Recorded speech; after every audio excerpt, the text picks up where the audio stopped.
भारत ने एक बार फिर दुनिया को चौंका दिया है।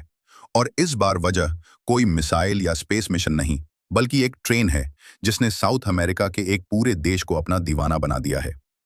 पराग नाम का ये देश आज वंदे भारत एक्सप्रेस की टेक्नोलॉजी के आगे नतमस्तक हो चुका है। और इसके पीछे वजह है पराग के राष्ट्रपति सेंटियागो पेना की भारत यात्रा, जिसमें उन्होंने जब इस ट्रेन में सफर किया तो उन्हें इसमें वो सब कुछ मिला जिसकी कल्पना उन्होंने कभी अपने देश की ट्रेनों के लिए भी नहीं की थी।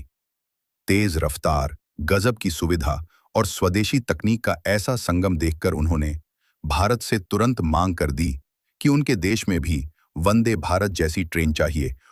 और यहीं से शुरू हो गई भारत के रेलवे एक्सपोर्ट की एक नई क्रांति पर। पराग्वे का ये झुकाव कोई संयोग नहीं, बल्कि भारत की वर्षों की मेहनत और आत्मनिर्भरता की विजय गाथा है। सेंटियागो पेना जब भारत आए तो किसी ने नहीं सोचा था कि एक ट्रेन उनकी सोच को बदल देगी। 3 दिवसीय इस यात्रा में उन्होंने देश के विभिन्न तकनीकी संस्थानों और बुनियादी ढांचे को देखा। लेकिन जब उन्होंने वंदे भारत ट्रेन में यात्रा की तो वहां से कहानी बदल गई।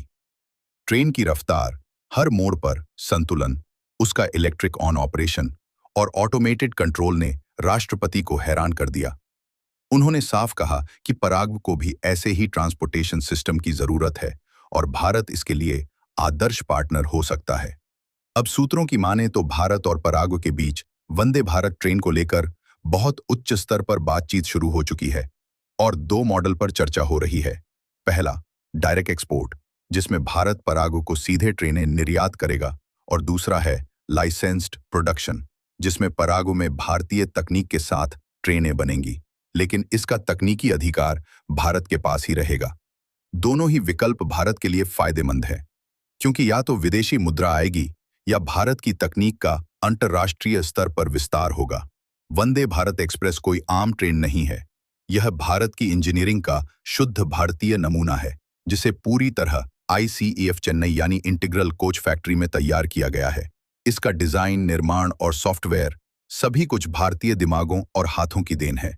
यह ट्रेन मेक इन इंडिया बन चुका है, और यह बदलाव तब देखने को मिल रहा है जब दुनिया चीन से दूर भाग रही है और एक भरोसेमंद तकनीकी साझेदार की तलाश कर रही है।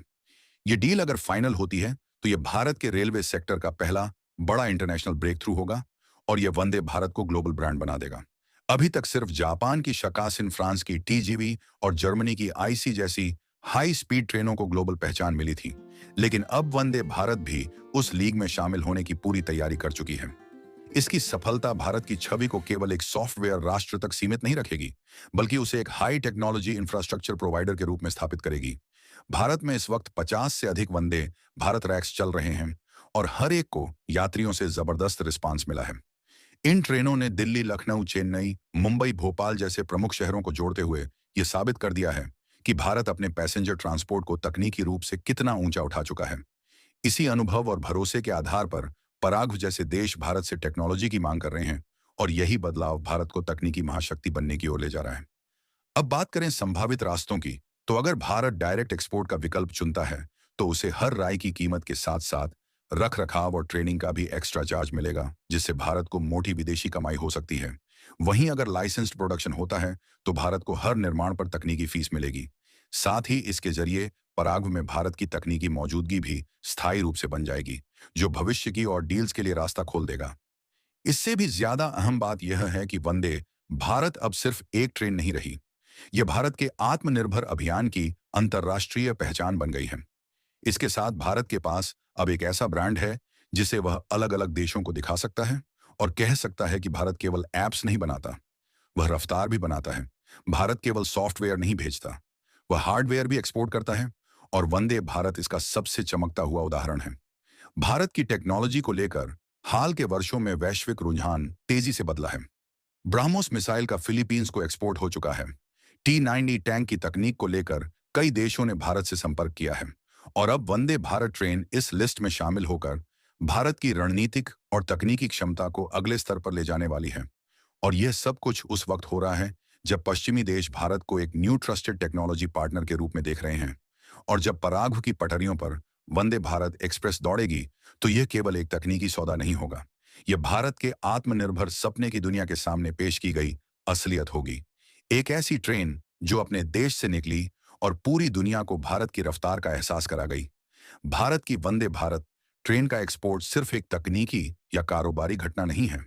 ये भारत के बदलते वैश्विक दृष्टिकोण का भी प्रतीक है। पहले जहां भारत विदेशी तकनीकों पर निर्भर रहा करता था, आज वह अपने ही बनाए मॉडल को दुनिया को बेचने की स्थिति में पहुंच गया है। यह बदलाव अचानक नहीं आया, बल्कि मोदी सरकार की मेक इन इंडिया नीति तकनीकी शिक्षा में निवेश और रेलवे के सतत आधुनिकीकरण का परिणाम है। भारत ने जो रेलवे रिफॉर्म्स पिछले 10 वर्षों में किए हैं, उनकी मिसाल पूरी दुनिया में दी जा रही है। ट्रेन का सिर्फ एक्सपोर्ट ही नहीं, साथ में भारत अब train on on operation, maintenance, control system और ट्रेनिंग मॉड्यूल भी पैकेज के तौर पर दे रहा है। दूसरा महत्वपूर्ण पहलू है कि वंदे भारत की डील के बाद भारत का रेलवे सेक्टर ग्लोबल बिल्डिंग में शामिल हो सकेगा। जैसे चीन या जापान की कंपनियां कई अफ्रीकी और लैटिन अमेरिकी देशों में रेलवे प्रोजेक्ट्स में टेंडर जीतती रही हैं, अब भारत के लिए भी ऐसे कॉन्ट्रैक्ट्स में भाग लेना संभव हो जाएगा। वंदे भारत की परफॉर्मेंस और ग्राहक संतुष्टि ही भारत का सबसे बड़ा प्रचार बन जाएगी।